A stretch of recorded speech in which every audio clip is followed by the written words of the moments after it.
bersama anda pada tengah malam ini dalam rancangan Misteri Jam 12. Pendengar Ria 897, rancangan MG12 ini hanyalah satu hiburan.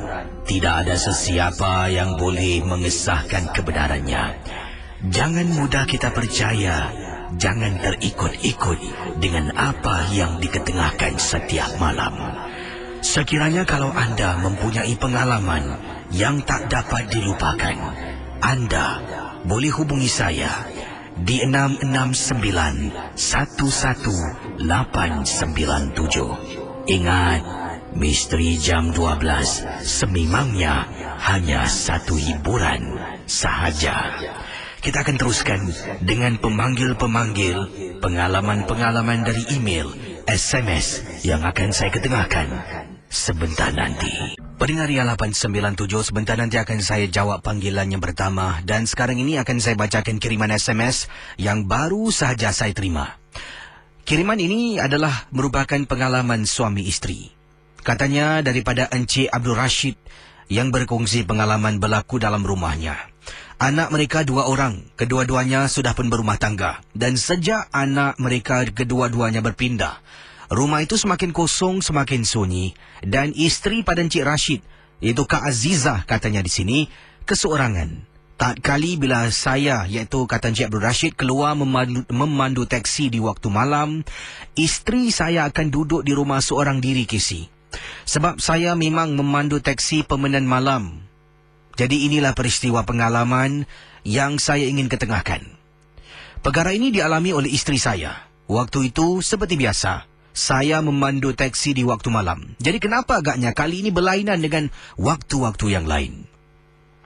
Pendengar Ria 897, kata Encik Abdul Rashid awal tadi seperti dimaklumkan, kedua anaknya dah pun berumah tangga dan ini bermakna mereka tinggal berasingan, tinggal di tempat yang lain.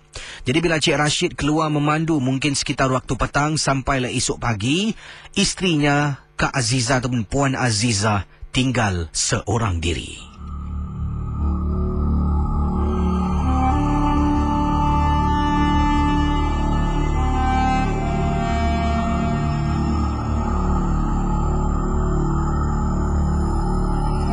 Ini adalah kiriman SMS daripada Encik Abdul Rashid, dialog yang berlaku antara beliau dan isteri pada satu malam ketika dia sedang memandu. Jadi katanya, isteri dan beliau memang suka menggemari rancangan ini, Misteri Jam 12. Terima kasih. Dan dahulunya bila anak-anak masih di rumah, isteri akan dengar dengan tidak ada rasa takut. Tapi setelah anak berpindah, isteri mula dengar seorang diri. Setelah mungkin beberapa minggu mendengar rancangan KC seorang diri, saya bertugas malam, saya mendapat satu panggilan yang cukup mencemaskan, KC. Hello abang. Abang kat mana bang? Abang tengah hantar passenger ni nak pergi Jurong. Kenapa? Abang temangan saya boleh tak? Abang tak payah berbual. Abang stay on the line boleh tak bang? Ini perbualan pendengar Ria, antara Encik Abdul Rashid dan isterinya Puan Azizah. Okey.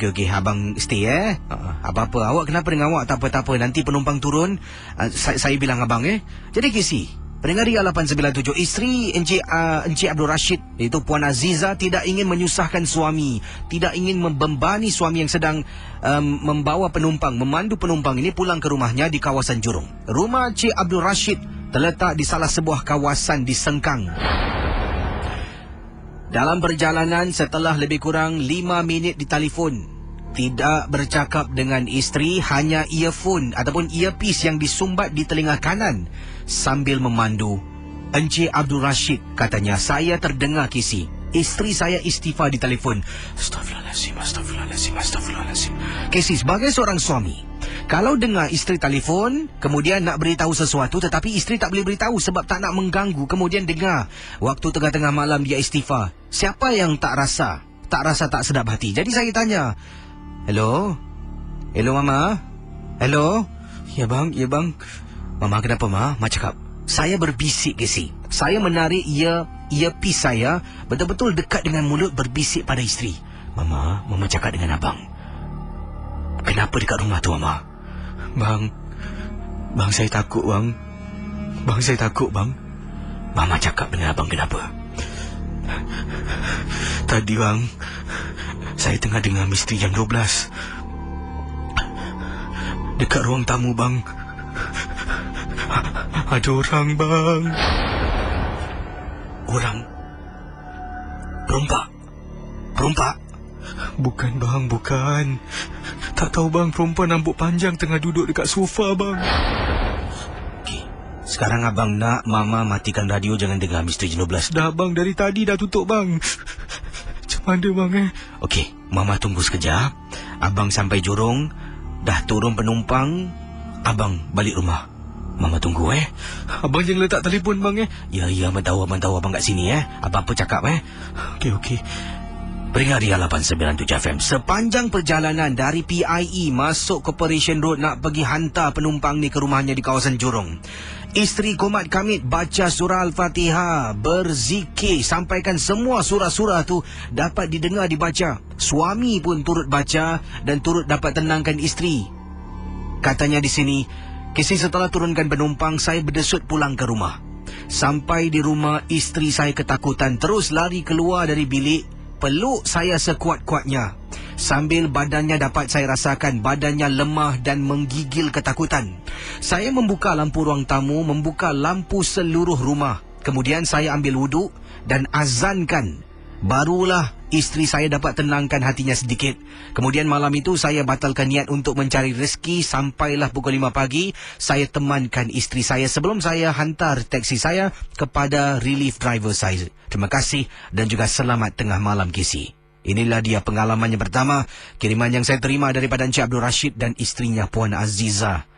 Bayangkan kalau dulu rumah ramai orang, 2 orang anak mungkin sebelum berumah tangga, jadi nak dengar rancangan ini berani. Tapi bila anak dah berpindah, setelah beberapa minggu kesorangan, satu malam isterinya diganggu. Saudara, kisah-kisah yang bakal anda dengar dalam Misteri Jam 12, anggaplah ia hanya satu hiburan. Tidak ada sesiapa yang boleh mengisahkan kebenarannya. Kalau anda rasa takut, perlahankanlah suara radio anda. Misteri Jam 12, hanya satu hiburan. Pendengar Misteri Jam 12, saya ingin nasihatkan anda semua, kalau anda rasa takut, anda matikanlah radio anda. Sebab rancangan ini memang tidak ada niat untuk menakut-nakutkan anda, untuk membuat anda terbayang-bayang. Sekiranya anda rasa tak sedap hati, matikan radio anda dan tenangkan diri anda. Boleh anda hidupkan radio anda kembali. Setelah anda rasa anda dah berani, bolehlah bersama saya dalam rancangan Misteri Jam 12. Saya akan teruskan. Awal tadi kesian dengan kisah yang dialami oleh isteri pada Encik Abdul Rashid, Puan Aziza, yang dalam ketakutan. Tapi hairan pula, sebelum ini merupakan penggemar juga rancangan Misteri Jam 12. Tapi sebelum ini anak-anak masih tinggal bersama dengan Puan Aziza dan Encik Abdul Rashid. Jadi bila suami keluar memandu teksi di waktu malam, isteri ada anak-anak. Walaupun tak dengar bersama dengan anak-anak, tapi tetap dalam rumah tu ada orang. Kalau takut pun hanya depan pintu saja. Ketuk pintu, anak di dalam sedang tidur, ya. Tapi setelah anak berpindah beberapa minggu kemudian, barulah gangguan mula datang dan Puan Aziza mula rasa takut.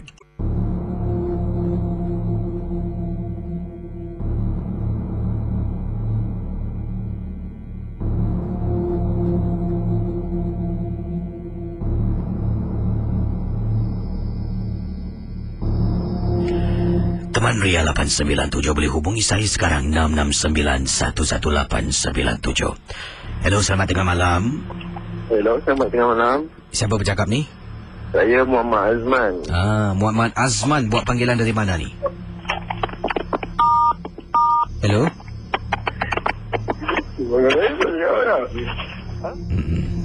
Baik, silakan hubungi saya sekarang 669-11897. Kalau ada pengalaman misteri, ya, saya akan buka talian. Dan kalau ingin bercerita, tolonglah yang serius, yang ingin berkongsi pengalaman anda dan dah pun siap dengan kisah yang ingin anda ketengahkan. Yang ini kiriman yang ingin saya sempurnakan daripada pendengar kita yang kirimkan SMS, daripada Kak Yati.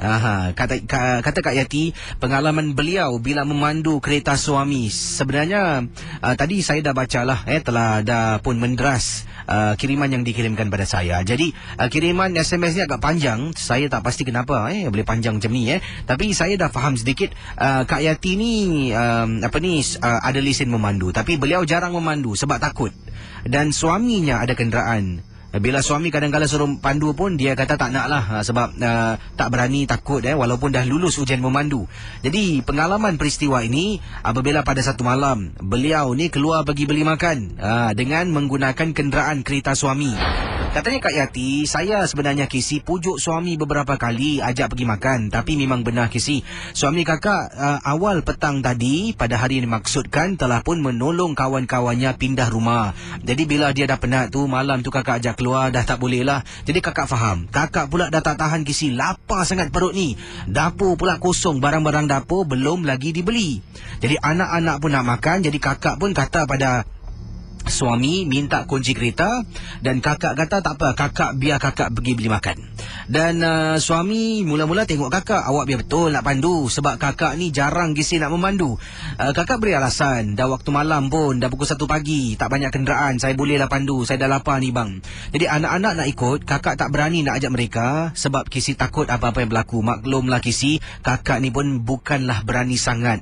Jadi apa yang berlaku pendengar Ria 897? Jadi Kak Yati kata kakak pun ambil kunci dengan tidak rela hati. Kakak keluar pergi ke tempat letak kereta. Dalam kenderaan, mulut kakak komat kamit Kisi, lebih kurang nak dekat 10 minit. Baca doa, macam-macam doa naik kenderaan kakak baca, doa selamat pun kakak baca, kata Kak Yati. Setelah kakak dapat tenangkan diri, barulah keluarkan kenderaan dari tempat meletak kereta, dan kakak terus langsung ke salah sebuah kedai makan. Dekat mana? Dekat tempat kakak gemar, iaitu di Jalan Jurung Kecil. Di sana ada restoran Al-Amin atau Al-Azhar. Kakak ke sana membeli makanan yang anak-anak pesan, juga suami. Kakak juga nak makan beberapa juadah yang disiapkan.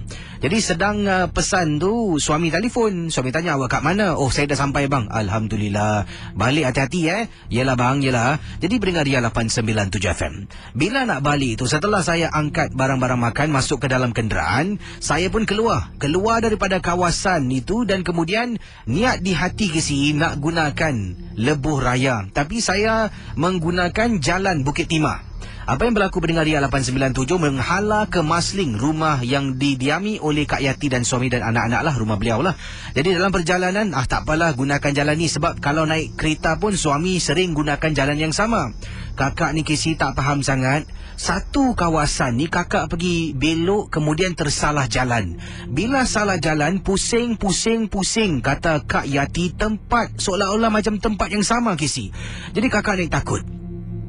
Dan Kisi nak telefon suami, nak tanya jalan, takut kena marah, takut nanti suami bangun keluar naik teksi cari kakak.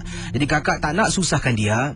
Kakak keluarkan telefon bimbit, kakak gunakan GPS. Bila keluarkan telefon bimbit, tiba-tiba di hadapan kakak ni ada seorang perempuan sedang tunggu teksi mungkin. Kakak pun tengok ada peluang ni. Kakak ke depan sedikit, kakak tanya, turunkan tingkap. Orang Melayu.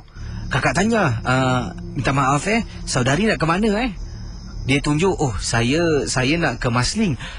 Saudari tahu jalan tak? Tahu. Masuk. Jadi Kisi, pendengar Ria 897, saya suruh dia duduk di depan, dia tak nak. Tak apa kak, saya duduk belakang boleh tak kak? Saya tak biasa duduk depan lah, nanti pening saya muntah. Jadi wanita tersebut duduk di belakang teksi Kisi. Pendengar Ria 897 FM. Jadi kakak tu pun unlock lah ataupun bukalah kunci kenderaannya. Wanita tersebut, kata Kak Yati, duduk di bahagian belakang kenderaan, tutup pintu dan naik. Dalam perjalanan Kisi, kakak tanya, sekarang nak ke mana? Oh, sekarang depan ni kakak belok kiri. Lepas belok kiri kakak jalan terus, nanti kakak sampai. Jadi pandu punya pandu. Aku dekat mana ni? Kakak jalan terus, nanti kakak sampai. Lama-kelamaan Kisi meremang bulu rumah saya.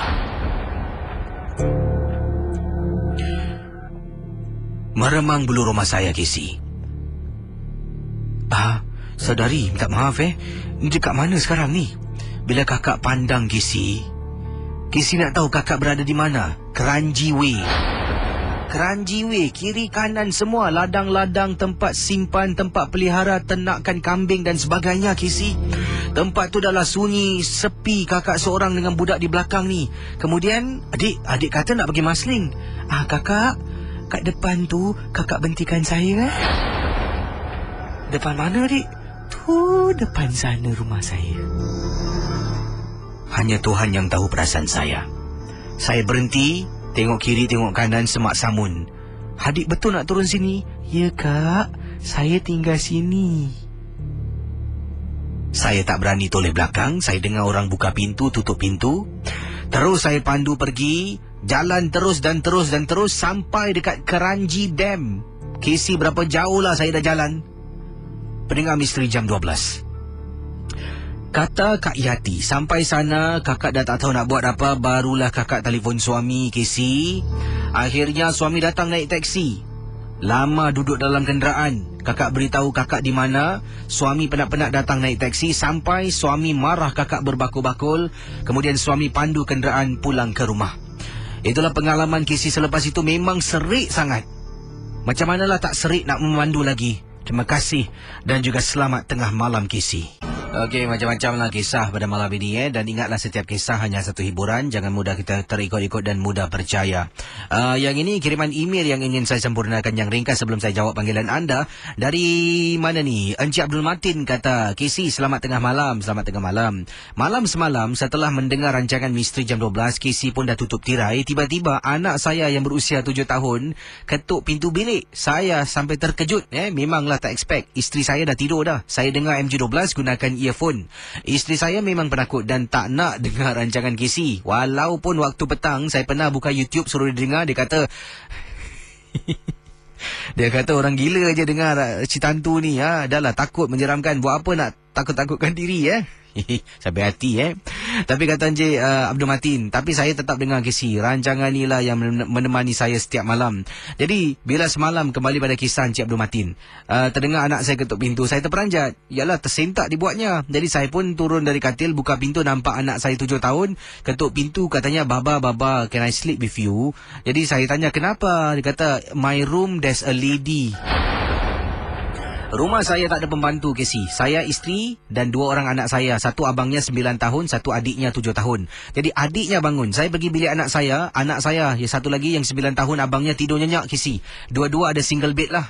Yang 7 tahun satu katil, yang 9 tahun satu katil, kata Encik Abdul Matin. Dan bila anak 7 tahun kata sedemikian, saya pergi bilik. Tengok anak saya yang sedang tidur. Nyenyak KC abangnya tidur. Jadi saya tengok tak ada apa-apa pun. Kenapa anak saya cakap macam tu? Itulah pengalaman saya KC. Cukup menakutkan. Walaupun tak nampak, anak saya yang 7 tahun dah cakap macam tu. Memang saya rasa budak-budak kecil ni tak pandai bercakap bohong. Pendengar Ria 897, awal tadi beberapa kisah telah pun anda dengar, dan antaranya kisah daripada Encik Abdul Matin. Kalau anda dalam rumah sedang bersama dengan mungkin anak anda dengan isteri, semua dah tidur lah, tiba-tiba selepas mendengar rancangan Misteri Jam 12 ni, tiba-tiba anak anda masuk, kata, Daddy, can I sleep with you? Anda pun tanya kenapa. Anak anda kata dalam bilik ada perempuan, ada seorang perempuan, ada gadis ke, macam anak Cik Abdul Matin. Apa yang anda lakukan? Macam mana agaknya? Saya akan cakap, oh, my room also got one lady there, your mommy. Buat lawak balik lah, padahal takut. Ya, biar kita, yalah, tak tahu lah, mungkin ada pengalaman yang boleh anda ketengahkan. Apakah pendapat pandangan anda yang boleh anda kongsi bersama dalam rancangan Misteri Jam 12. Baik, pendengar Ria 897-669-11897. Kalau ada kisah ingin saya dengar, dan kalau ada pengalaman juga boleh kongsi dengan saya. Kirimkan dengan kodnya Club KLUB, jarak nama anda, kisah misteri, dan hantarkan ke talian 72346. Sebelum saya jawab panggilan, ini dia kiriman yang ingin saya sempurnakan, datangnya daripada seorang lagi sahabat kita, pendengar kita yang bernama siapa ni? Kejap Okey, ini dia. Herman kata, Assalamualaikum KC. Waalaikumsalam warahmatullahi taala wabarakatuh. Nama saya Herman. Saya ingin ketengahkan satu peristiwa KC. Selalu sangat saya dengar rancangan Misteri Jam 12, tapi KC, saya memang tak ada pengalaman seram. Sampailah seminggu yang lalu terkena pada diri saya. Sebenarnya saya dengan isteri waktu itu tidak bertugas, tapi isteri saya telah pun pergi ke rumah rakannya, sebab rakannya adalah buat satu majlis. Saya pula telah pun pergi ke rumah rakan saya. Rakan baik saya pun pun buat satu majlis. Jadi kami ni tak dapatlah ikut antara satu sama lain sebab kedua-dua rakan secara serentak kebetulan KC dapat tahu bila tarikhnya bukan berlainan tapi tarikhnya sama. Dan kata pendengar kita apa yang berlaku ni apabila kami pulang, saya pun bila kami nak pulang, saya pun SMS. Saya kata pada isteri, mama kalau nak pulang mama SMS daddy lah. Oh daddy, mama daddy sih. Mama SMS daddy. Nanti daddy tahu, daddy akan terus balik lah. Jadi kami pun pulang ke rumah lah. Saya ni bukan memandu, naik taksi. Kalau memandu bolehlah saya jemput isteri saya. Dan kalau naik taksi pun memanglah tak kena, not on the way lah. Maksudnya kami cuma jumpa di rumah. Jadi isteri saya pun SMS katanya, daddy 10 minutes time I'm going back. Saya pun SMS, okay noted, see you home mama. Macam tu lah kata. Saya pun setelah lebih kurang 15 minit, saya turun ke bawah, saya tahan taksi, kemudian saya pulang. Waktu tu sekitar 11 lebih malam. Sampai kolong blok rumah saya 11 lebih malam. Saya pun menuju ke arah lift dan saya naik ke atas. Bila naik ke atas, saya buka pintu, saya nampak rumah gelap KC, gelap.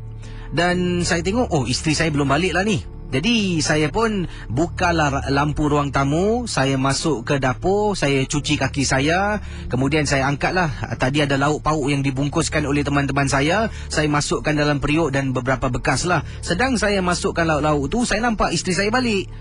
Dia pun masuk dalam, mama dah balik, ye. Wah, saya macam gurau-gurau lah dengan isteri saya. Isteri saya ni balik terus masuk ke dalam bilik. Saya pun masihlah buka lauk ni. Setelah dah habis semua, saya dah letaklah di atas dalam periuk di tempat-tempat yang sewaktu dengannya. Kata teman kita, saya pun ke depan dan tutup pintu besi, tutup pintu kayu. Dah malam KC. Jadi saya pun dah cuci tangan semua, masuk dalam bilik. Bila masuk dalam bilik, saya cari, mana isteri aku? Tengok toilet tak ada, bilik study room tak ada, bilik sebelah tak ada. Jadi saya telefon, tanya isteri saya di mana. Isteri saya kata, I kat bawah, tengah on the way naik lift. KC, saya lillahi ta'ala. Sampai gitu sekali tak bohong KC. Saya nampak ketika sedang buka bungkusan lauk tu, isteri saya masuk dalam rumah, terus masuk bilik. Jadi saya fikirkan isteri saya dah balik. Setelah saya habis kerja-kerja saya carilah isteri. Isteri tak ada dalam rumah. Isteri saya kata baru nak naik lift. Baik, kita terus dengan kisah misteri anda di Ria 897 dan bersama dengan saya. Hello, selamat tengah malam. Selamat tengah malam, KC. Ya, siapa bercakap ni? Nama saya Saleh. Cik Saleh buat panggilan dari mana? Saya sekarang ni sedang bekerja. Dan ada pengalaman misteri Cik Saleh Ada. Banyak KC. Cik Saleh tadi dengar kisah tentang Cik Abdul Matin tak? Yang anaknya datang dalam bilik, katanya dalam bilik tu ada perempuan Dengar. Kalau Cik Saleh dalam situasi Cik Abdul Matin tadilah, sedang dengan MJ12, tiba-tiba selepas jam 2 pagi anak ketuk pintu bilik berusia 7 tahun, kata, baba nak tidur dengan baba boleh tak? Dalam bilik ada perempuan. Apa Cik Saleh buat? Kalau saya lah kalau saya mungkin tanyalah sekali lagi, betul tak anak saya tu dia sedang mimpi ke, ngigau ke mungkin jadi saya selidik dululah. Jadi selepas tu barulah anda izinkan anak anda, ataupun tak apa kau pergi tidur bilik kau, jangan kacau aku kat sini. Taklah, kalau dah confirm gitu mungkin saya azankan bilik tu. Mungkin gitulah saya lakukan. Itu dia, orang nama Saleh ni memang baik-baik Baik Cik Saleh, silakan. Pengalaman Cik Saleh tentang apa ni, silakan. Saya sebenarnya KC banyak cerita saya ada pengalaman. Boleh silakan. Saya mandu waktu malam. Okey, banyak kisah. Jadi mungkin hari ini saya ceritakan satu kisah je lah. Ini memandu PA ke taksi? PA, okey, silakan. Okey, waktu yang kisah ni mungkin dah lebih daripada 10 tahun lah. Kisahnya lah 10 tahun. Waktu yang berlaku tu, saya masih belum mandu sebagai PA. Saya siang bekerja dan malam saya bekerja di klub malam. Sebagai pemain piano dan menyanyi lah di klub malam. Okey. Jadi waktu kejadian tu saya pulang rumah lah biasa. Saya di klub malam habis jam 2.30. 2.30 kalau saya memandu pulang daripada kawasan mana East lah kawasan Gelang lah, senang cakap kawasan Gelang, saya memandu pulang terus ke Amukyo. Dalam kalau malam kurang kenderaan, jadi cepat kita boleh sampai. Jadi taruh dalam 20 minit lah saya sampai. Lebih kurang nak masuk jam 3 pagi lah. Jadi saya tinggal di tingkat 8. Saya harus naik lift di tingkat 9. Halo? Ya, silakan teruskan. Jadi di blok saya tu ada 3 lift. Satu lift tu A sama B bersebelahan. Yang C tu di hadapan. Jadi saya naik pula tu lift yang C. Naik ke tingkat 9. Jadi saya harus turun satu tingkat ke tingkat 8 baru sampai rumah saya lah. Jadi waktu saya dah sampai tingkat 9, saya keluar daripada lift tu. Keluar daripada lift tu ada tangga. Jadi tangga tu boleh bawa kita turun ke bawah atau ke atas. Jadi saya lewat situ dengan membawa keyboard synthesizer lah, keyboard lah portable ni. Berat juga lah, dalam 12 kilo. Jadi bawa lah saya bawa masa kita nak kerjakan balik cepat. Jadi besok pagi saya harus kerja kan. Jadi bila saya pikul tu keyboard, saya lewat koridor. Ada dalam 1, 2, dalam 6 pintu lah. Baru di ujung sana ada tangga untuk turun ke bawah. Jadi bila saya langkah baru dalam 4-5 langkah, maaf salah. Saya keluar daripada lift tu, saya nampak di tangga tu ada perempuan. Tengok gaya macam perempuan Cina. Dia berdiri kat tangga tu tingkat 9.5 lah. Dia tengok di balkoni tu macam tengok ke bawah. Jadi saya tengok, jam dah masuk pukul 3. Apa perempuan dia buat? Jadi dalam fikiran saya ni, saya fikir mungkin diorang sedang, tak tahu lah couple lah mungkin sedang duduk berbual di anak tangga situ. Saya tak ambil kisah lah. Saya jalan, baru dalam 4-5 tapak saya terfikir, dah malam-malam buta gini, lagi mungkin dia nak terjun tak? Atau mungkin berfikiran saya ni fikir yang bukan-bukan lah. Jadi saya teringin nak ambil tahu. Saya letakkan keyboard saya tu di koridor dan saya patah balik. Bila saya patah balik, saya tengok wanita Cina yang berdiri tu. Saya tak nampak muka dia sebab muka dia pandang ke bawah. Jadi bila saya patah balik, saya tengok perempuan yang Cina ni berdiri kat balkoni tu dekat 9.5 lah gitu Tak ada kesi. Saya pun tak terperanjat. Tak terjun ke apa Jadi saya naik tempat yang saya berdiri balkoni tu.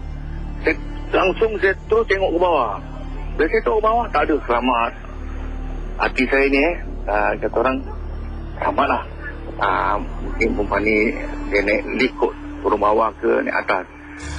Saya pergi tempat yang lift yang 3 tu A, B, C. Lift yang C tu masih ada tingkat 9. Saya tekan buka kosong. Jadi yang A sama B, yang A tingkat atas 12. Yang B di tingkat 1. Jadi takkan sebab mungkin dia boleh turun Jadi saya turun tingkat 8. Tengok mungkin dia ada bawah.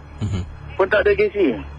Jadi saya fikir-fikir, dah bulu roma ni dah rasa macam berdiri lah nak meremang dah lain macam saya rasa. Jadi saya pun cepat-cepat lah pergi tempat yang letakkan keyboard saya tu. Saya capai, saya lari dengan keyboard yang seberat 12 kilo tu. Lari sepanjang koridor tu sampai tingkat ujung tu. Saya turun tingkat 8. Cepat-cepat saya masuk rumah. Dah masuk rumah, saya dah bersihkan diri semua, saya tidur. Besok pagi, biasalah kalau pagi weekend kan, saya mesti bangun belikan anak-anak saya sarapan. Saya nak pergi ke kedai kopi lah bawah tu, blok sebelah, belikan perata gitu Jadi bila saya bangun nak buka pintu, anak saya yang nombor 2 tu lelaki, Bah, semalam petang ada perempuan Cina terjun mati on the spot. Kepala dia pecah kena pipe kat bawah. Tadi saya fikir, jangan saya nampak ni roh perempuan Cina tak yang mati yang nak saya katakan. Tadi saya bilang macam mana rupa dia. Dia bilang tak tahulah. Kepala dah pecah gitu, tak nampak berdarah semua. Abang nak tengok, abang kat bawah ada void deck tu, dia ada bikin macam awake kemah tu kan.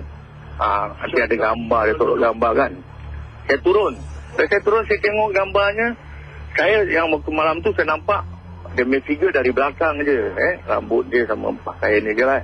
Jadi bila saya tengok gambar yang ditaruh dekat awake tu, kat kemah tu, void deck, dia punya figure macam yang saya nampak perempuan tu. Jadi saya patah balik rumah, tak jadi nak beli sarapan untuk anak saya. Jadi saya cerita dengan anak saya, apa yang anak saya nampak tu, malamnya abang nampak dia meroh. Itulah kisah yang saya nak ceritakan. Pengalaman anda, terima kasih ya.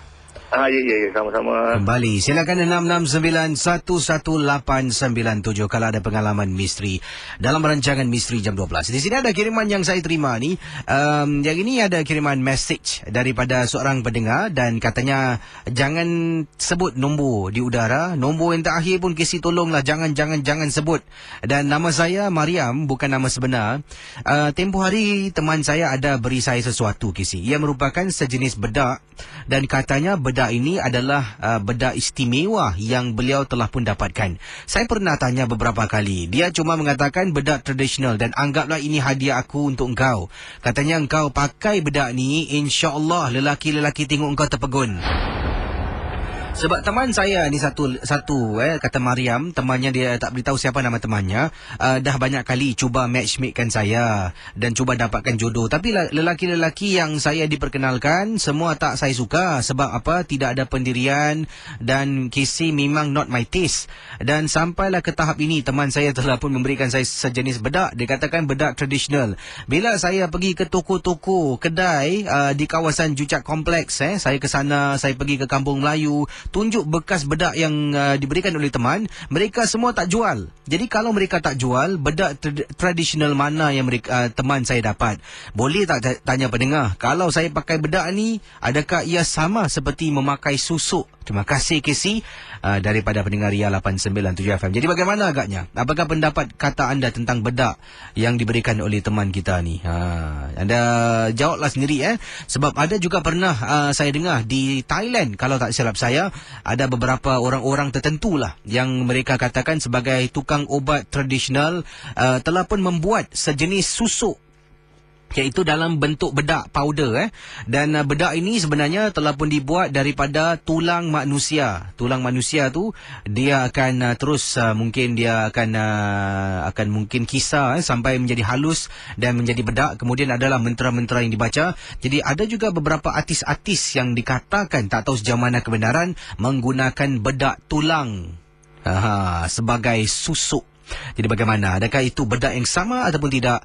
Hanya si pemberi saja yang tahulah. Baik, kita teruskan kisah dalam rancangan Misteri Jam 12 sebentar nanti. Jangan ke mana-mana. Selamat tengah malam ataupun selamat pagi para pendengar Misteri Jam 12. Casey bersama anda di Ria 897 FM dengan kisah-kisah misteri anda. Dan pastinya setiap kisah yang kita dengar dalam rancangan ini hanya satu hiburan. Tidak ada sesiapa yang boleh mengesahkan kebenarannya. Kita akan terus ke hujung talian dengan kisah misteri anda di FM 897. Dan apa kata anda tentang bedak yang diterima oleh seorang pendengar, namanya Mariam, bukan nama sebenar, yang beliau terima sebagai hadiah daripada seorang pendengar. Jadi adakah anda rasa, Mariam tanyalah, adakah mungkin itu adalah bedak susuk yang teman berikan kepada beliau? Sebab Mariam bukan setakat tuduh kosong, malah beliau telah pun kunjungi beberapa toko-toko lah di Jucat Kompleks, di perkampungan Melayu, dan tunjukkan bedak yang diberikan oleh teman. Dan rata-rata toko-toko yang beliau kunjungi tidak menjual, mengimport, ekspor ke, macam itulah bedak yang ditunjukkan. Jadi bagaimana? Apakah kata anda kisah yang ataupun pengalaman pertanyaan Mariam awal tadi? Dan yang ini pula kiriman-kiriman yang lain daripada pendengar-pendengar kita yang berkongsi pengalaman anda dalam rancangan Misteri Jam 12. Dari Ayah Jo, Assalamualaikum Kisi. Waalaikumsalam warahmatullahi ta'ala wabarakatuh. Saya ingin minta tolong Kisi supaya sampaikan kepada seseorang yang ingin bantuan melalui email saya. Tetapi bila saya cuma balas emailnya, tak dapat ditembusi. Mungkin emailnya dah penuh dari ceritanya amat sangat orang ini perlukan. Jadi itulah katanya di sini pengalaman yang dikirimkan. Okey, jadi sekali lagi akan saya cuba fahamkan apa yang dikirimkan oleh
Peringkat Misteri Jam 12, terima kasih. Ya, minta maaf kalau tadi ada sedikit gangguan. Dan anda boleh hubungi saya sekarang 669-11897 dengan kisah-kisah pengalaman anda yang tak dapat dilupakan.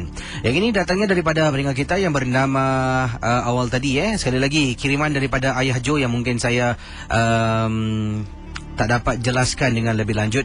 Ayah Jo kata beliau ada terima kiriman email daripada seorang pendengar ataupun daripada seseorang, dan seseorang itu meminta bantuan lah dari Ayah Jo, dan bila membalas seolah-olah mungkin si pengirim itu tidak boleh kiriman email itu dihantar, mungkin mailboxnya penuh. Jadi siapa yang ada kirim email pada Ayah Jo untuk minta bantuan, bolehlah anda berurusan dengan beliau sekali lagi. Baik, yang ini kata daripada peringkat kita yang bernama Encik Isnin. Assalamualaikum Kisi. Waalaikumsalam warahmatullahi ta'ala wabarakatuh. Nama saya Isnin dan saya ingin berkongsi satu pengalaman peristiwa. Waktu itu saya seorang diri. Setelah saya memandu teksi, saya singgah sebentar ke pusara isteri saya ataupun pusara arwah isteri saya. Saya memandu teksi seorang diri, tidak ada relief driver. Jadi dari pagi sampailah ke malam, kemudian kadang-kadang waktu petang tu kalau ada masa lapang, saya akan kunjungi pusara isteri, saya akan duduk, mungkin bacakan Yasin, taburkan bunga, kemudian barulah saya akan terus memandu. Kalau tidak penat, saya akan pulang ke rumah untuk beristirahat. Jadi kata Encik Isnin, salah satu hari waktu tu sekitar nak dekat dengan pukul 7 malam, sekitar pukul 6.30 petang, kata Encik Isnin, saya ni sedang berada di pusara isteri saya, di pusara abadi. Sedang saya duduk membaca, saya ingat lagi Kisi, sedang membaca Yasin. Baru dah masuk muka surat yang ketiga, tiba-tiba datang seorang pakcik di belakang saya. Dia tepuk bahu, kemudian dia tanda tangan. Dia tak bercakap apa-apa. Pakcik yang saya sebutkan ini, dia seolah-olah bukan orang Singapura, macam pendatang dari luar negara. Jadi pakcik ini kata Encik Isnin menadah tangan di depan saya, kemudian saya tengok dia. Apa yang berlaku, saya pun katanya di sini memandang wajahnya. Sekali lagi dia pun menadah tangannya. Saya pun tengok depan dan saya capai beg saya untuk berikan dia duit. Mungkin dia nak duit agaknya. Jadi sedang saya keluarkan beg duit saya capailah wang $5. Saya pusing ke belakang nak serahkan $5 kepada pakcik tersebut yang memegang bahu saya. Saya tengok lelaki berkenaan dah tak ada di belakang.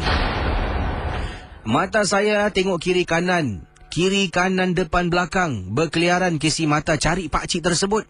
Kalaulah bawa kulung blok, mungkin kalau dia jalan terselindung di sebalik timbuk-timbuk ataupun dia dah pun menyeberang jalan ke. Tapi ini kisi tanah perkuburan pusara abadi, semua kubur, lapang.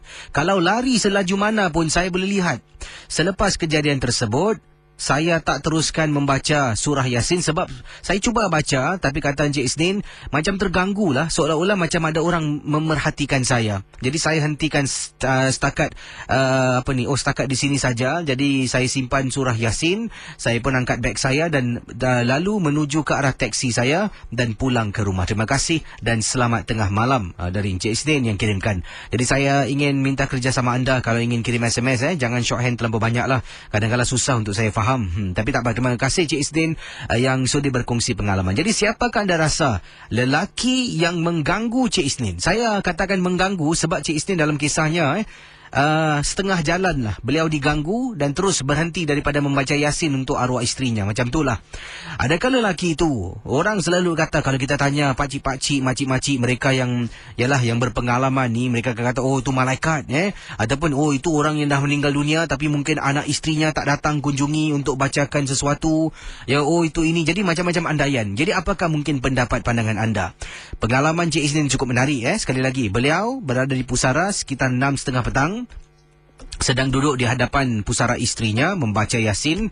Lebih kurang muka surat yang ketiga keempat, datang seorang lelaki, tepuk bahu belakang, kemudian tadah tangan. Sekali pandang tengok lelaki itu masih berdiri. Dua kali pandang masih lagi tempat yang sama, tak bergerak. Jadi ingatkan nak duit, beliau pun capailah beg di hadapannya untuk keluarkan wang $5. Pusing belakang nak berikan duit, lelaki itu hilang sekelip mata. Jadi apakah mungkin siapakah sebenarnya lelaki yang dimaksudkan oleh Encik Isnin? Peringkat Misteri Jam 12, itulah pengalaman daripada Encik Yasin. Memang cukup menarik. Jadi sedang lakukan sesuatu seorang diri di tanah perkuburan. Datang orang tepuk bahu. Mungkin mereka yang boleh tafsir ni akan tahulah ahli tafsir ni macam-macam lah. Dia menadatangan mungkin dia minta bacakan doa ke tak tahu ataupun memang seorang peminta sedekah. Ya, bila kita takut ni, kita pusing belakang, mesti ada satu sudut yang kita terlepas nak pandang. Jadi kita, alamak, dia hantu Jadi apakah pendapat pandangan anda? 669-11897. Hello, selamat tengah malam. Hello. Hello. Halo. Hai, siapa bercakap tu? Halo. Hai, siapa bercakap? Kita Juman daripada Johor Bahru. Gimon Juman daripada Johor Bahru. Juman ada pengalaman misteri. Juman, silakan. Juman. Ada pengalaman misteri yang tak berfungsi kan? Halo. Ya, silakan Juman, silakan. Kisi. Halo. Ya, silakan Juman. Kita punya kerja di Johor ni, potong meter air kan. Halo. Ya, silakan. Cik Juman. Lepas tu. Ya.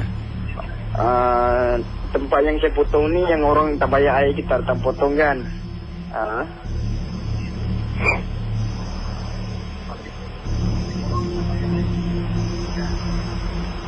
Dekat tulang laut rumah dia, saya tak nak cakap lah. Dalam pukul 12.30 hari ke sini.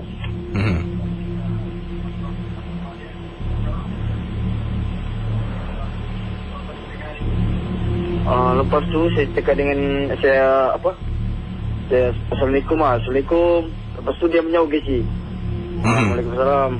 Lepas tu gini, dia menjauh. Saya cakap dengan makcik tu, saya datang ni nak potong meter makcik. Lepas tu dia cakap, potong je nak, tak apa, potong je. Lepas tu saya pun buat kerja saya kan, potong meter.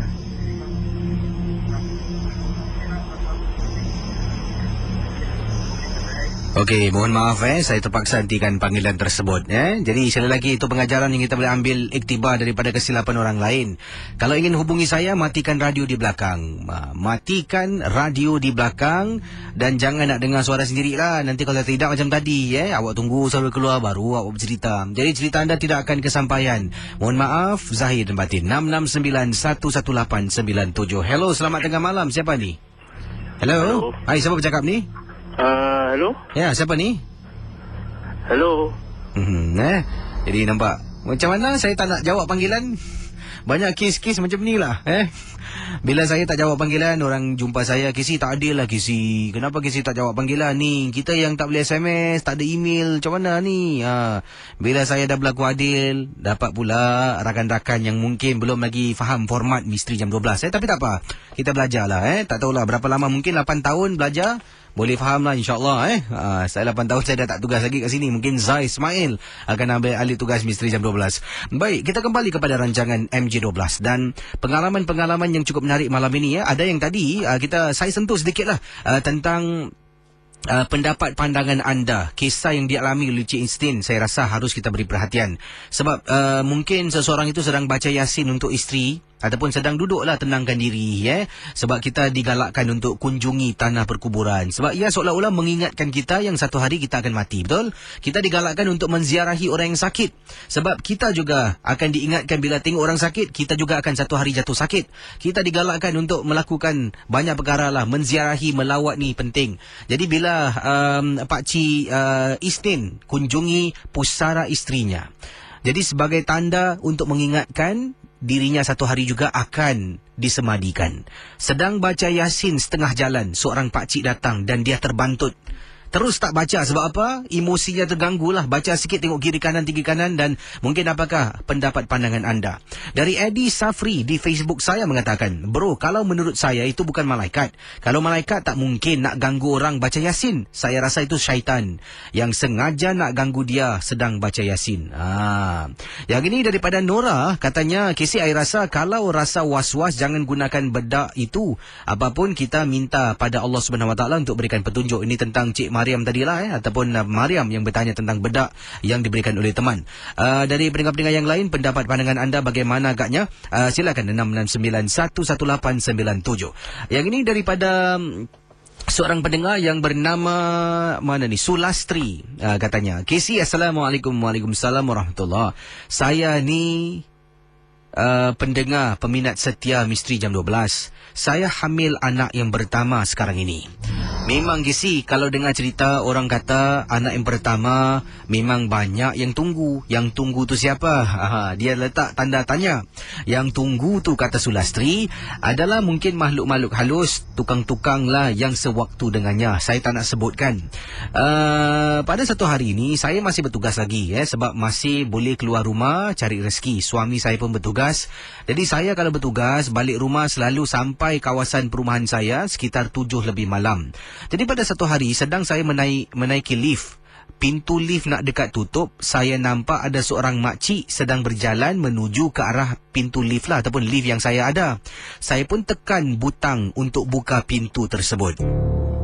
Makcik tu pun masuk, kemudian dia arahkan saya, dia tak arahkan saya untuk tekan nombor. Makcik tu masuk dalam, saya pun tak tanya dia nak ke mana, tingkat berapa. Jadi saya pun tekan tingkat rumah saya tingkat 8. Dalam perjalanan naik ke atas, makcik tu pun menegur saya. Katanya di sini, nak hamil ke anak pertama? Saya pusing, ya cik, anak pertama. Baik-baiklah, kalau boleh jangan balik-balik waktu maghrib macam ni. Kena hati-hati, banyak yang tengok tau. Kau baik-baik sajalah makcik turun dulu. Kemudian kes yang menghairankan saya bukan tentang makcik tu. Saya tekan tingkat 8. Secara automatik tingkat 5 pintu lift terbuka. Saya tak tekan pun butang tingkat lift. Pintu lift terbuka, makcik tu keluar. Saya rasa pelik dan hairan. Makcik tu saya pernah nampak, tak pernah nampak, itu belakang cerita kisi. Yang penting kisah yang saya nak ketengahkan tentang lift. Saya tak tekan tingkat 5. Takkanlah secara kebetulan makcik tu pun pintu lift terbuka, dia tinggal tingkat 5. Itu saja. Terima kasih dan selamat tengah malam dari Sulastri. Apa kata anda, pendapat pandangan anda pendengar Misteri Jam 12? Kisah yang dialami oleh Sulastri malam ini. Dia tahu dia tekan tingkat 8 rumah dia. Tapi macam automatik lah makcik tu dah habis dialog je, tingkat 5 pintu buka, makcik keluar. Makcik tu macam, kira dia macam Jedi, ada kuasa boleh kawal lift. Kalau saya pun takut juga, babe. Nah, tiba-tiba tak ada topik cakap pasal perut, anak hamil pertama, apa cerita ni? Pendengar Ria 897, pelbagai kisah diketengahkan pada malam ini dan pastinya juga ada respon yang anda boleh kirimkan kepada kisah-kisah.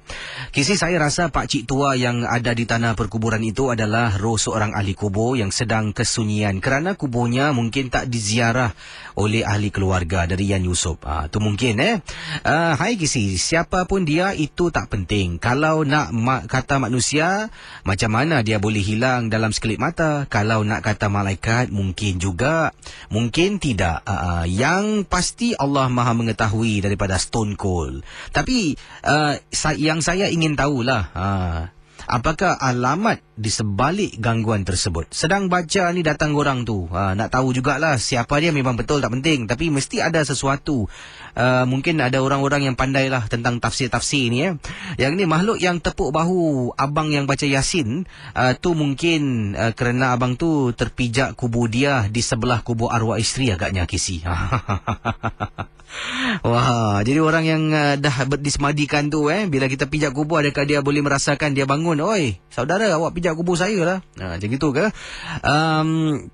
Yang ini pula dari pendengar kita, Kisi, isteri saya berbadan 2. Katanya bila dia hendak keluar rumah untuk hantar anak ke sekolah, waktu pagilah, dia nampak bertaburan macam kelopak-kelopak bunga ros di depan pintu rumah. Bolehkah orang menghantar sesuatu melalui bunga ros juga, Kisi? Sila tanyakan pada pakar. Nak tahulah daripada Ai yang berkongsi.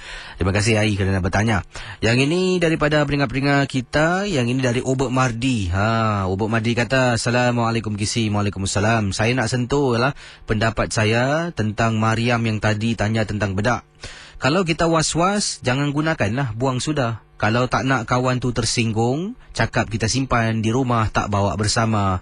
Senang saja. Ataupun dalam isi bedak tu buang, tukar dengan isi yang lain. Hari-hari letak dalam handbag depan kawan, konon-konon pakai isi kandungan yang diberikan.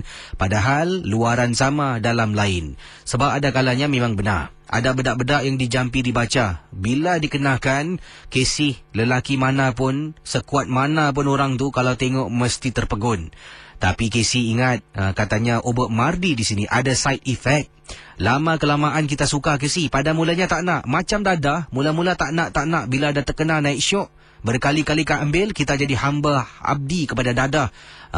Inilah juga sihir yang dikenakan pada bedak tersebut. Mula-mula tak nak. Bila lama-lama kita pakai, orang semua tengok, lelaki semua memandang, tak kira umur, tak kira usia, baik yang handsome, yang tak handsome, kita menjadi takbur. Kita suka dengan bisikan syaitan. Dia ni tengok kau, dia tu tengok kau. Kata ubat Mardi, lupa semua akidah, malah terpisunglah kita di dunia yang fana ini. Jadi fikir-fikirkanlah. Kalau tak suka, buang. Kalau tak nak, buat apa yang saya suruh. Isinya tukar dengan benda yang tiruan. Jangan guna yang tulis. Terima kasih. Dari obat Mardi. Hello, selamat pagi. Hello. Hello. Selamat pagi, siapa tu? Hello. Ya, siapa tu? Hello, Casey. Ya, siapa tu? Sini Jasim. Siapa? Jasim. Abang saya satu cerita nak mobile. Boleh.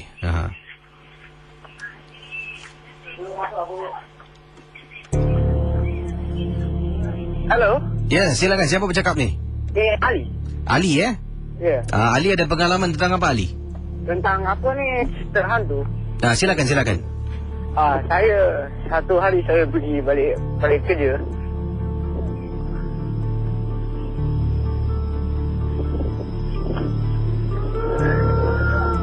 Saya tak nampak hantu je sih. Rupanya hantu tu ni je sih. Baik, tak apalah Saya itulah tertekan betul lah dapat memanggil macam ni Ailah, nasib badan betul lah. Tak apa, sebab kalau anda nak bercerita, anda senyum, kita semua DJ tahu awak nak berceruti, nak main kita tahu, kita dah berlatih bertahun dah. Jadi janganlah awak buang masa. Bukan saya, buang masa pendengar lain, nanti mereka marah.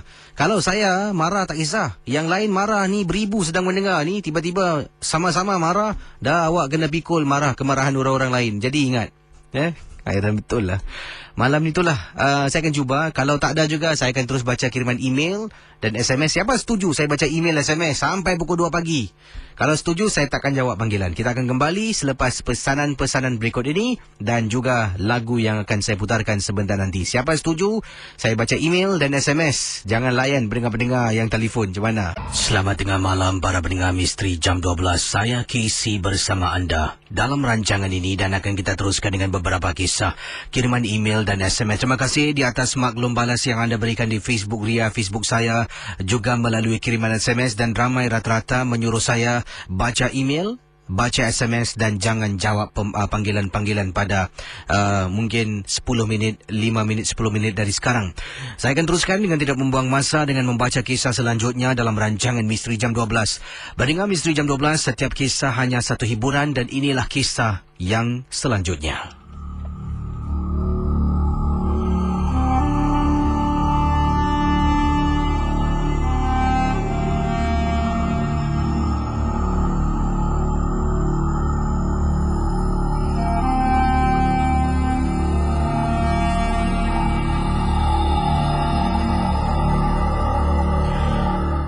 Kiriman yang ingin saya sempurnakan adalah kiriman message daripada seorang pendengar yang bernama Azwan. Kata beliau, ini pengalaman gangguan ini berlaku apabila beliau menjalani perkhidmatan negara ketika dalam sesi latihan selama 3 bulan di tempat yang tak nak sebutkanlah ya. Jadi anda bayangkanlah tempat mana tu, tepinya adalah tanah perkuburan. Pandai-pandailah anda fikir. Jadi kata pendengar kita berikut ini, kata Azwan, peristiwa yang ingin diketengahkan ini. Saya ingat lagi, saya ni ada masalah Kisi. Waktu malam saya akan bangun, memang kerap kali pergi tandas nak terkucil dibuatnya. Jadi begitu jugalah bila saya dah pun masuk menjalani perkhidmatan negara, menjalani sebuah latihan lah di selama 3 bulan, dan latihan ini telah pun saya jalani di salah sebuah kawasan, betul-betul tepinya adalah tanah perkuburan. Bila dengar khabar nak ke sana dan akan bang in ke sana untuk beberapa bulan untuk latihan. Memang Kisi, rasa ni takut sangat-sangat. Nak bila malam hari semua dah tidur, kalau nak ke tandas takkanlah nak kejut members teman kan. Pastinya kita ni sebagai lelaki mesti ada ego, pride kata beliau. Jadi saya ni ingat, saya ni memang ada masalah. Katanya ada masalah lah.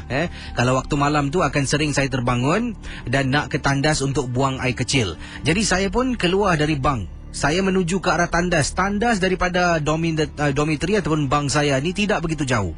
Saya menghampiri tandas. Bila berada di dalam tandas, saya pun memasuki salah satu kubikel untuk buang air kecil.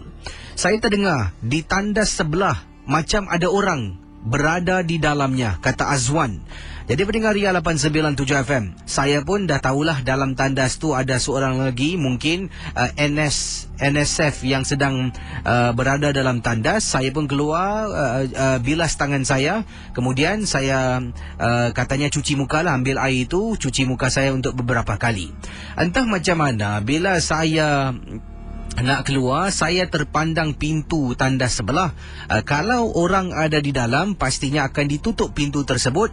Malah akan ada tanda merah. Maksudnya tandas itu digunakan. Tapi tandas yang sebelah yang saya sangkakan ada orang, sebab saya dengar ada orang berdehem beberapa kali bila saya sedang buang air kecil. Saya tengok pintu tandasnya warnanya hijau. Entah Kisi, tak tahulah Kisi. Saya ni pun tergerak hati nak cakap, hello, siapa sana? Jadi saya pun bersuara, hello, siapa sana? Tak ada orang jawab Kisi. Hello, siapa sana? Tak ada orang jawab. Jadi saya menghampiri pintu tandas yang tertutup. Semua pintu tandas sampailah yang penghabisan tu semua akan tertutup. Walaupun kita tolak, secara automatik dia akan tertutup dengan sendirinya. Jadi bila tertutup, kalau ada orang gunakan, akan ada warna merah. Maksudnya pintu tu, tandas tu ada orang di dalamnya. Tandas ni warna hijau, kata Azwan. Saya pun menghampiri tandas. Selepas saya tanya, hello, siapa sana beberapa kali, tak ada orang jawab. Saya cuba tolak perlahan-lahan. Kalau ada orang, mesti orang marah.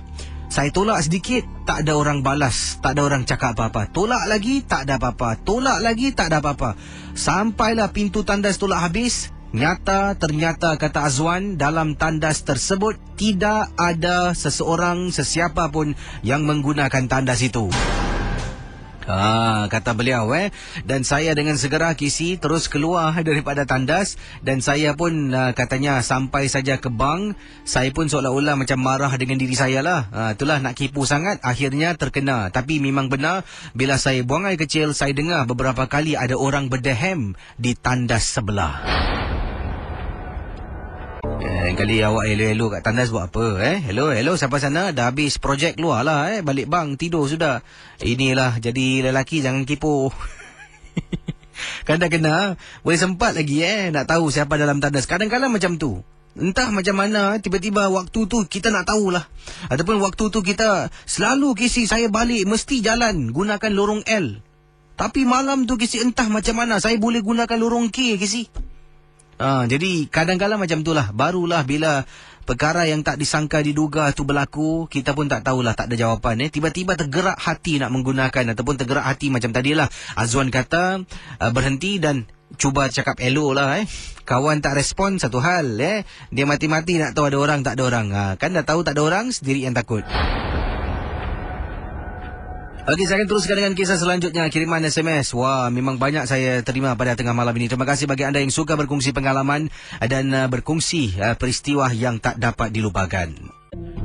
Pendengar Ria 897 FM, berikut ini yang ingin saya ketengahkan peristiwa pengalaman. Ini adalah peristiwa yang saya terima melalui kiriman email yang dihantarkan kepada saya, iaitu melalui email misteryjam12@gmail.com ataupun ataupun ria@mediacorp.com.sg. Yang ini melalui ria@mediacorp.com.sg daripada seorang pendengar dari seberang. Namanya Saifullah, berkongsi peristiwa apabila dia mengikut temannya balik kampung, dan kampung temannya terletak di kawasan yang dikenali sebagai Kuantan. Kata Saifullah, Assalamualaikum. Saya merupakan seorang pelajar di salah sebuah universiti di Malaysia. Bila kami ada cuti yang panjang, kami akan dibenarkan ataupun kami akan mencari masa untuk balik ke kampung berjumpa dengan orang tua. Dan kisi waktu itu saya masih ingat, kedua orang tua saya tidak ada di Malaysia. Kedua-dua ibu dan ayah saya telah pun menunaikan ibadah haji. Jadi tidak ada ertinya saya balik ke kampung sebab rumah pun kosong. Abang saya dan kakak saya masing-masing dah pindah ke KL. Jadi rumah tu pun tak ada orang yang lain kecuali saya yang akan pulang. Oleh kerana itu, teman saya telah pun bertanya pada saya. Dia katalah, Saiful, kau nak ikut aku balik kampung tak? Saya pun ikut teman saya balik ke kampungnya selama lebih kurang seminggu. Saya duduk di sana bersama dengan rakan saya. Yang membuat saya rasa seram takut kerana teman saya pernah tunjukkan pada satu malam. Katanya, kau nak tengok sesuatu tak aku tunjuk kau? Malam tu kami keluar sekitar pukul 10 malam menggunakan lampu suluh dan dua lagi sahabat kampung teman saya. Kami seramai 4 orang telah pun keluar daripada pintu belakang dapur menuju ke arah belakang rumah. Saya tanya nak ke mana? Dia pun tunjukkan saya, nantilah aku tunjukkan kau sesuatu. Bila sampai jarak dari belakang rumah teman saya ni lebih kurang jauhnya, lebih kurang 500 meter sebab penat juga berjalan Casey. Kena rentas semak samun, lalang yang tinggi, nyamuk jangan cakap. Jadi dah sampai, kemudian dia suruh saya, kau cuba suluh lurus dekat depan tu. Bila saya suluh terperanjat Casey, ada sebatang pokok pisang. Sebatang pokok pisang, ada jantung pisang yang membuat saya rasa terperanjat. Pokok pisang tu dililit, dibalut dengan kain warna kuning. Dan Casey, di jantung pisang tu penuh dengan jarum-jarum yang telah pun dicocok pada jantung pisang tersebut. Dan dari jarum itu saya dapat lihat ada benang warna hitam yang terjuntai mengalir sampailah ke lantai. Bila saya tengok, saya terkejut. Jadi saya tanya pada teman saya, apa ni? Katanya di sini ramai penduduk-penduduk dari kampung ini mahupun dari luar kampung akan datang ke pokok pisang ini untuk mendapat nombor ekor. Saya bila dengar terperanjat. Biar betul man, kau tahu. Kau tengoklah pokok pisang ni. Walaupun dah besar dah tua, tetapi jantungnya tak seorang pun boleh tebang. Jadi dia suruh saya sentuh. Saya kata tak apalah, terima kasih. Betul Kisi, banyak sangat jarum. Cuba Kisi bayangkan, jantung pisang tu yang tergantung di pohon pisang, kemudian banyak jarum-jarum yang terpacak ataupun ditusuk dengan benang-benang hitam. Bila saya tanya bagaimana caranya, teman-teman saya kata dia tak pasti, tapi apa yang dia dengar kata orang-orang kampung, seseorang itu diperlukan untuk bermalam. Untuk bermalam di pokok pisang. Kemudian hujung benang hitam tu akan diikat pada ibu jari kakinya. Pada malam hari, kalau memang nasib baiklah, akan terdengar suara orang minta tolong. Bila nak dilepaskan ataupun sebelum nak dilepaskan, harus buat perjanjian dengan makhluk yang meminta tolong supaya berikan kebahagiaan harta dunia. Dari situ makhluk itu akan janji sesuatu, tetapi kalau dah betul menang, katanya harus kembali dan hadiahkan sesuatu yang harus diletakkan di bawah pohon pisang. Terima kasih dan selamat tengah malam Kisi. Wah, itu dia banyak kisah itu. Kiriman-kiriman yang saya terima ni macam-macam lah kisah pengalaman. Ada kiriman shorthand, ada longhand, ada yang bahasanya okey sempurna, ada yang bahasanya kurang tu. Jadi terima kasih bagi anda yang berkongsi pengalaman dan tertarik dengan kisah Saifullah yang telah pun balik kampung temannya, rakan sekuliah beliau yang telah pun menjemput beliau pulang ke kampung. Dan boleh tunjuk di belakang jarak belakang rumah tu 500 meter. Rupanya dekat kawasan tu ada sebatang pohon pisang ni yang digunakan untuk tempat pemujaan, mendapat kekayaan yang sementara di dunia. Macam-macam manusia ni Biasalah makhluk-makhluk ni tahu. Manusia ni kan ialah kalau tidak ada pegangan, senang mudah goyang. Jadi dia kasih lah Kasih. Akhirnya last dia recruit. Rekrut dah babe. Siapa tak nak Jadi kita ni orang-orang yang tak tahu ni biasalah pun dikaburi dengan harta kekayaan dunia dan tak nampak benda-benda yang lain. Jadi ingatlah, walaupun rancangan ini hiburan, tapi kalau sesuatu kita boleh jadikan iktibar pengajaran, kita harus gunakanlah sebagai pendinding diri. Maksudnya kita tak terjebak dan salah akidah.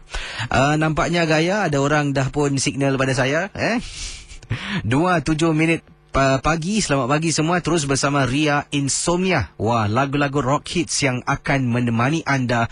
Saya jumpa anda pada hari Isnin kalau tidak ada apa-apa yang menghalang dan ada yang tanya khabar. Terima kasihlah. Beliau khabar baik. Ya, terima kasih banyak-banyak dan terus bersama Ria Insomnia. Bye-bye.